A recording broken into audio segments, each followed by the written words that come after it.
Hiling ng isang guro sa Basilan, lumago pa ang eskwelahang matayog na nakatindig sa katubigan. Ang nais niya, magkaroon na rin ng senior high school ang floating school para hindi matuldukan ang pag-aaral ng mga batang Badyaw. Pusuan na yan sa report ni Oscar Oida. Aakalaing resort sa unang tingin, pero paaralan pala ito na animoy nakalutang. Kaya ang gurong si Carl Angelo Halon, nabighani ng makita ang eskwelahan sa Basilan na nasa ibabaw ng tubig.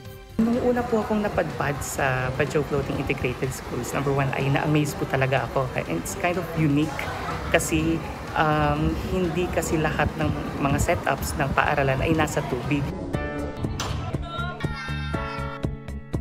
Ang kanyang daily grind sa floating school tulad ng school activities, pati pamamangka, pinost niya sa social media na agad namang pinusuan ng netizens. Isa po sa mga challenges ng mga guro ay ang pagtawid. Given na karamihan po ng mga guro ay nakatira dito po sa mainland ng Basilan. Pero nga, sabi pa nila, para sa bata, para sa bayan. Kasabay ng hampas ng alon, mission nila iahon ang pamumuhay ng mga Badyaw roon. May mga estudyante kami na sa isang notebook, ihahatian nila sa 4 na subjects.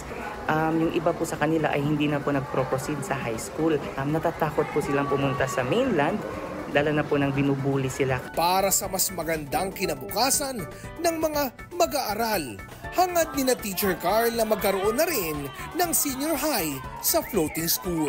Hopefully po, we're praying na mas marami pa pong mga Badyaw ang maging professionals po. Oscar Oida, nagbabalita para sa GMA Integrated News. Huwag magpahuli sa mga balitang dapat ninyong malaman.